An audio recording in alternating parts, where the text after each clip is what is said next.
Alright, let's talk about Korean gold coins. Now, when you think of gold coins, you might picture a pirate's treasure chest overflowing with Spanish doubloons, or maybe Scrooge McDuck diving into his money bin. It's a very specific, very shiny image. But the story of Korean gold coins is, well, it's a bit different. It's a tale that involves ancient kings who preferred to wear their gold rather than spend it.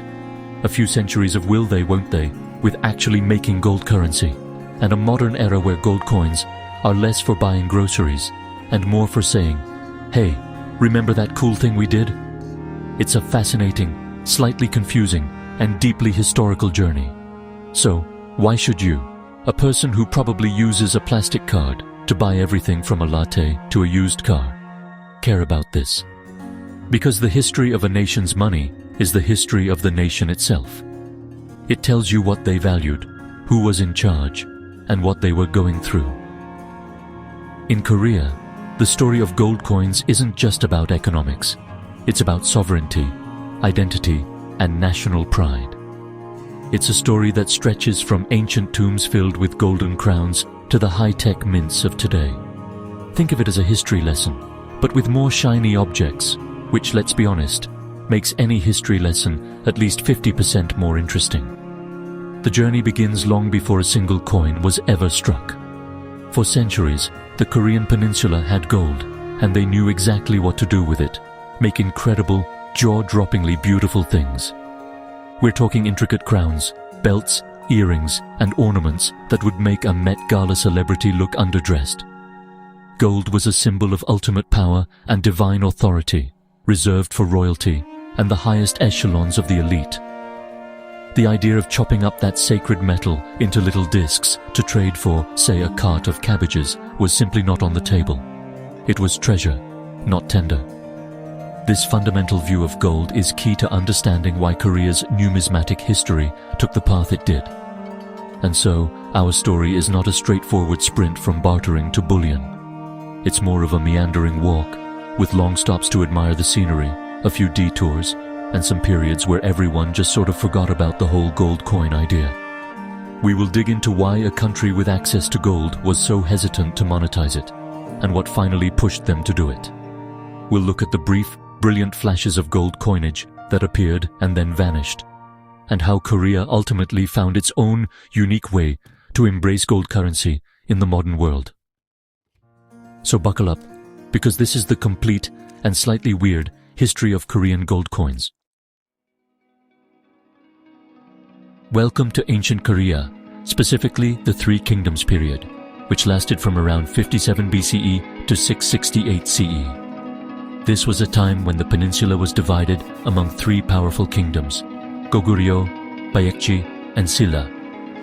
And if there's one thing the rulers of these kingdoms agreed on, it was that gold was awesome. But, and this is a big but, it was awesome for wearing, not for spending. Think of it this way. If you owned a solid gold iPhone today, your first instinct probably wouldn't be to snap it in half to pay for a pizza. That's essentially how these ancient Korean kings viewed their gold. It was a status symbol, a divine material, and a way to look fabulous in the afterlife. The archaeological evidence from this era is stunning. Royal tombs, particularly from the Silla kingdom, have been unearthed filled with an incredible amount of gold artifacts. We're talking magnificent golden crowns so delicate, they look like they were made by elves, elaborate gold belts, earrings, bracelets, and even shoes. These weren't crude lumps of metal. They were masterpieces of craftsmanship, showing an incredibly high level of skill. The gold was worked into intricate designs, often featuring tree and antler motifs that symbolized a connection between the heavens and the earth. The king wasn't just rich, he was a divine conduit, and his golden accessories were the proof. So, if they weren't using gold coins, what were they using for trade? For most everyday transactions, people relied on bartering with goods like grain and cloth. For larger or more official exchanges, especially with neighboring China, they used Chinese coins, or in some cases, silver. There's even evidence of small, unmarked gold and silver nuggets, known as sigium for gold and yungium for silver, being used as a form of proto-currency for high-value trades. But these weren't standardized coins. They were essentially valuable chunks of metal, weighed out for each transaction. It was a practical system, but it wasn't a formal monetary one. Ultimately, the Three Kingdoms period established a deep-seated cultural attitude toward gold that would last for centuries. Gold was for the crown, both literally and figuratively. It was a symbol of royal authority and sacred power, something to be hoarded in treasure houses and buried with kings to ensure their status in the next world. The idea of a commoner handling a gold coin would have been absurd. This perception of gold as a prestige item, rather than a transactional one, is the single biggest reason why Korea's path to gold coinage was so delayed compared to its neighbors. The stage was set, but the main actor, the gold coin, wasn't ready for its debut. Fast forward to the Goryeo Dynasty, which ruled from 918 to 1392. This was an era of incredible artistic achievement, from stunning Celadon pottery to the world's first movable metal-type printing. It was also a time of increased trade and a more sophisticated economy. So you'd think, this is it. This is when they finally get around to making some proper gold coins, right? Well, almost. The Goryeo court flirted with the idea of a national currency, but their relationship with gold remained, shall we say, complicated. They took one step forward and about 2 steps back, leaving us with a frustratingly coinless, yet still golden legacy. Early in the dynasty, the primary forms of currency were still grain and cloth, which is a bit like trying to run a modern economy on bread and t-shirts. Recognizing this was inefficient, King Seongjong in 996 introduced the first iron coins, modeled after Chinese currency. This was a huge step, but the coins were unpopular. People were used to the tangible value of rice and hemp cloth, and these little iron discs just didn't feel like real money. The government kept trying, introducing various bronze and silver coins over the next couple of centuries, but public adoption was painfully slow. It was a classic case of the government saying, "Use this," and the people saying, "No thanks, I'll stick with my sack of rice." So where was the gold in all this? It was still very much in the picture, just not in coin form. The Goryeo elite, much like their Silla predecessors, loved gold. They used it for Buddhist statues, temple decorations, and personal adornments. But they did introduce one key innovation, silver vases called yunbayong, or hwalgu. These were bottle-shaped vessels made of silver, sometimes with a bit of bronze, stamped with an official seal, and accepted as legal tender for large transactions. They were basically big, clumsy, vase-shaped ingots. There are records suggesting that gold versions might have existed for extremely high-value exchanges, but no authenticated gold yunbyong has ever been found. It remains one of the great what-ifs of Korean numismatic history. The Goryeo Dynasty's reluctance to issue gold coins, despite a more complex economy, boils down to 2 main factors. First, the old cultural view of gold as a sacred royal metal was still deeply ingrained. Second, the supply of gold was inconsistent and mostly controlled by the state for its own use. It was far more practical for them to import and copy Chinese bronze coins for everyday use and create clunky silver vases for the rich than to commit their precious gold reserves to a standardized currency. So, the Goryeo period ended as it began, with a treasury full of gold, but pockets empty of gold coins. The idea was there, but the execution was still centuries away. Enter the Joseon Dynasty, the marathon runners of Korean history, ruling from 1392 all the way to 1897. For the first few hundred years of their reign, their monetary policy was basically a carbon copy of Goryeo's. Let's stick to cloth, grain, and maybe some bronze coins if we're feeling adventurous. Gold remained the exclusive plaything of the royal court, used for gifts to China, for crafting royal paraphernalia, and for generally looking regal. The idea of circulating gold as money was still seen as impractical, and frankly, a bit beneath the dignity of such a precious metal. It was a long period of numismatic inertia. Then, in the 19th century, things started to change. Korea, long known as the Hermit Kingdom, was facing immense pressure from outside powers like Japan, China, and the West. The old economic system was clearly not cutting it in this new globalized world. Reform-minded officials began arguing that Korea needed a modern currency to strengthen its economy and assert its sovereignty. It was during this turbulent period, under the regency of the Heungseon Daewanggun, that we see some of the first tentative steps toward actual gold coinage. These weren't widespread, circulating coins, but rather special, limited-issue pieces. The most notable of these early attempts were the Geumjeon, or gold coins, believed to have been minted around 1882. These are incredibly rare and mysterious. They were small, round coins, not much bigger than a modern dime, with inscriptions like Daedong, meaning Great East, and sometimes a value, like Iljeon or 1 jeon. However, historians debate whether these were ever intended for general circulation. They were likely more of a pattern or trial coinage, a proof of concept created by reformers to show what a modern Korean currency could look like.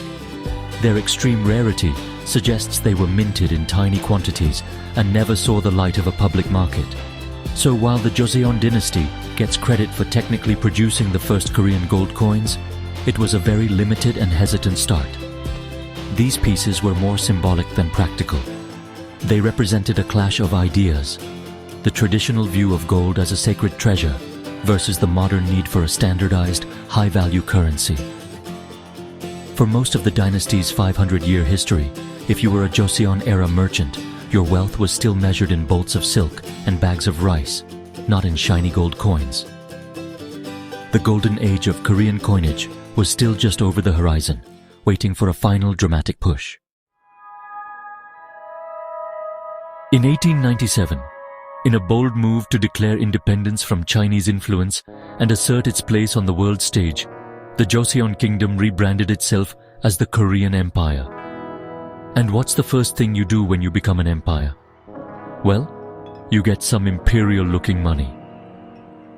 Emperor Goryeo went all in on modernizing his new empire, and that included a complete overhaul of the currency system. This brief but brilliant period, from 1897 to 1910, represents the true birth of modern Korean gold coinage. For the first time, gold coins were officially minted, with the goal of actually being used as money. It was a short-lived golden age, but a crucial one. Under the Gwangmu reform, the government established a modern mint and adopted a gold standard in 1901. This was a massive deal. It aligned Korea's currency with international standards and was a powerful statement of economic sovereignty.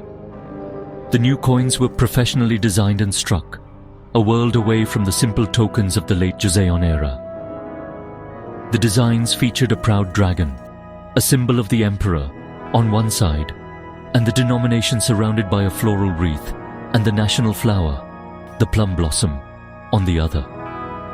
They were inscribed with the era name Gwangmu and the country name Daehan, or Great Han. 3 denominations of gold coins were issued: the 21, 10 won, and 5 won. The 21 coin, minted from 1905, was the star of the show. It was a substantial piece, weighing about 16.7 grams with 90% gold purity, roughly the size of a US half dollar. The 10 won, at 8.35 grams, and the 5 won, at 4.17 grams, were minted starting in 1901 and were proportionally smaller. These coins were not just for show. They were intended to be the backbone of the new monetary system, used for large commercial transactions, international trade, and government finances. For a fleeting moment, Korea had a modern, 3-tiered gold currency that could stand alongside that of any Western power. However, this golden moment was tragically brief. The empire was under ever-increasing pressure from a rapidly industrializing and expansionist Japan. The Russo-Japanese War, fought largely over influence in Korea, ended in 1905 with a Japanese victory. This led to the Japan-Korea Treaty of 1905, which effectively made Korea a protectorate of Japan. The Japanese quickly took control of Korea's financial systems, and the beautiful dragon-emblazoned gold coins of the Gwangmu era ceased to be minted by 1909. Most of the existing coins were recalled and melted down, making them incredibly rare for collectors today. They are poignant symbols of a nation's bold but doomed attempt at modern independence. The year 1910 marked the beginning of a dark and painful period in Korean history: the formal annexation of Korea by Japan. This occupation, which lasted until 1945, was not just a political and military takeover. It was a systematic effort to erase Korean culture, language, and identity. And of course, that extended to the nation's currency. The Korean Empire's beautiful gold coins, symbols of a proud, independent nation, were completely swept away and replaced with a currency that served only one purpose: to bind Korea's economy to that of its colonizer, Japan. The first step was to replace the Korean won with the Korean yen, which was pegged at par with the Japanese yen. The Bank of Joseon, which sounded Korean but was effectively a Japanese colonial central bank, issued this new currency. All the previous imperial coins were withdrawn from circulation. The stunning gold 20, 10 and 5 won coins, with their powerful dragon designs, were systematically hunted down, recalled and melted. This act was deeply symbolic. Melting a nation's coins is like burning its flag. It's an act of erasure, a way of saying your sovereignty is now worthless metal. During this 35-year period, there were no gold coins minted for or in Korea. The currency system consisted of banknotes and base metal coins, like nickel and bronze, issued by the colonial authorities. The designs on these coins were deliberately stripped of any Korean identity. The proud dragon and plum blossoms were gone, replaced by generic patterns or symbols that were distinctly Japanese, like the Paulownia flower, a symbol of the Japanese government. The language on the coins was Japanese, and the era names were those of the Japanese emperors. It was a constant daily reminder, right in people's pockets, of who was in control. The economic impact was devastating. Korea's resources, including its gold mines, were exploited to fuel the Japanese war machine, particularly during World War II. Any gold extracted from the Korean peninsula was shipped to Japan, not used to benefit the Korean people. For the average Korean, gold once again became a distant, unattainable substance, a symbol not of royal power, but of foreign oppression. This period represents a complete void in the history of Korean gold coinage, a 35-year gap where the nation's numismatic story was brutally silenced. It was a time when money was not a tool of commerce, but a weapon of colonial control.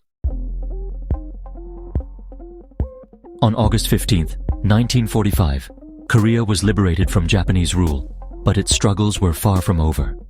The peninsula was divided, and the devastating Korean War, from 1950 to 1953, left the new nation of South Korea in ruins. In the decades that followed, the country was focused on one thing: survival and rebuilding. The miracle on the Han River was an economic marathon, and there was simply no time, money, or reason to even think about minting gold coins. The currency was the Hwan, and later the new Won. But these were practical, workhorse currencies made of cheap metals, designed to facilitate a rapidly growing economy, not to show off. It wasn't until South Korea had firmly established itself as an economic powerhouse that the idea of gold coins made a comeback. But this time, their purpose was completely different. They weren't meant for circulation, to be traded for rice or cars. Instead, they were created as commemorative pieces, designed to celebrate national achievements, honor historical figures, and mark significant cultural events. The first modern South Korean gold coins were issued in the 1970s, marking a new chapter where gold was used to project national pride and create valuable collectibles for a global audience. The first series of gold coins was part of the 5 millennia of Korean history collection. These coins weren't just lumps of gold. They were miniature works of art that told a story. They featured designs celebrating everything from ancient Silla crowns and Goryeo Seladon to Admiral Yi Sun-sin and King Sejong the Great. For the first time, Koreans were using gold to reclaim and celebrate their own history, a history that had been suppressed for decades. These coins were minted by the Korea Minting and Security Printing Corporation, or KOMSCO, and were primarily aimed at the international collectors market, bringing in foreign currency and boosting South Korea's cultural profile. This shift marked a fundamental change in the role of gold. In the ancient kingdoms, gold was for the divine king. In the short-lived empire, it was for sovereign commerce. Under Japanese rule, it was a stolen resource. But in modern South Korea, gold became a medium for storytelling. Each coin was a small, shiny billboard advertising a piece of Korean culture or history. This strategy proved incredibly successful and set the stage for a new, vibrant era of Korean numismatics, one focused not on spending power, but on historical and artistic value. The gold coin had finally found its modern calling. If the 1970s and 80s were about reintroducing gold coins, the period from the 1988 Seoul Olympics to today has been about perfecting them and taking them global. The 1988 Summer Olympics was South Korea's grand coming out party, a chance to show the world how far it had come. And of course, you can't host a global party without some fancy souvenirs. KOMSCO went into overdrive, producing a spectacular series of commemorative coins, including several beautiful gold issues. These coins celebrated various Olympic sports, from archery to wrestling, and featured modern dynamic designs that captured the energy of the games. They were a massive international success, putting South Korean numismatics firmly on the world map. Following the Olympics, KOMSCO continued to refine its craft, producing a steady stream of high-quality gold coins for collectors, known as NIFC, or not intended for circulation pieces.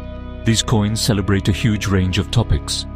There are series dedicated to Korean cultural heritage, featuring UNESCO World Heritage Sites. There are coins honoring famous Korean artists and literary figures. And there are bullion coins, like the Chiwoo Cheonwang and Zisin series, which feature epic designs from Korean mythology and astrology. These are specifically designed to compete with other world bullion coins like the American eagle or the Canadian maple leaf. What makes these modern coins so special is their incredible quality and artistry. KOMSCO uses state-of-the-art technology to create coins with intricate details, unique security features, and innovative finishes that make the designs pop. They might use frosted finishes, high-relief striking, or even lenticular elements that change when you tilt the coin. For example, the Chiwoo Cheonwang series is famous for its ridiculously detailed depictions of a mythical god of war, with each year featuring a new, action-packed design. These aren't just coins, they're miniature metal sculptures, designed from the ground up to be desirable collectibles. This brings us to today, where South Korean gold coins are highly sought after by collectors or stackers around the globe. They are appreciated for their low mintage numbers, which makes them rare, and their stunning, often non-traditional designs. The story of Korean gold coins has come full circle. It started as a sacred material for kings, disappeared for centuries, had a brief glorious moment as real money, was erased by colonial rule, and has now been reborn as a global ambassador of Korean culture and history. For an American collector, they offer a window into a rich and fascinating history, one coin at a time. It's a story of resilience, told in 99.9% pure gold. So, there you have it. The complete, slightly winding and often dramatic history of Korean gold coins. It's a story that begins not with money, but with treasure. For 1,000 years, through the Three Kingdoms and Goryeo Dynasties, gold was simply too sacred, too special to be chopped up into little pieces for trade. It was the material of gods and kings, fashioned into breathtaking crowns and artifacts that communicated pure, unadulterated power. This deep-seated cultural reverence for gold is the crucial first chapter, explaining why Korea's numismatic journey is so different from that of, say, Rome or Persia. The brief, shining moment of the Korean Empire gave us the first and only true circulating gold currency, the 2010 and 5 won coins. With their proud imperial dragons they were a bold declaration of sovereignty in a world of encroaching empires. And just as quickly, they were gone, melted down by a colonial power in a deliberate act of cultural and economic erasure. The 35-year Japanese occupation is a silent, empty hole in the timeline, a stark reminder that the absence of a coin can tell as much of a story as its presence. It's a lesson in how money, or the lack of it, is intrinsically tied to national identity. Then came the rebirth. After the devastation of war and the hustle of reconstruction, South Korea didn't just rebuild its economy, it rebuilt its history, one commemorative coin at a time. The modern era, from the 1970s to today, redefined the purpose of the Korean gold coin. It was no longer a tool for commerce, but a canvas for culture. From celebrating the Seoul Olympics to minting mythological warriors for the global bullion market, these coins became ambassadors of Korean pride, craftsmanship, and history. They are a testament to a nation's ability to not only recover, but to thrive and share its story with the world. And that is why this history matters. It's more than just a catalogue of shiny discs. The story of Korean gold coins is a microcosm of the Korean story itself, a tale of unique cultural values, fierce independence, tragic setbacks, and incredible resilience. It's a journey from gold as a sacred treasure locked in a tomb, to gold as a symbol of a modern, confident nation trading on the world stage. So the next time you see a South Korean gold coin, with its intricate design and flawless finish, remember the long and complicated road it took to get here. It's a whole lot more than just its weight in gold.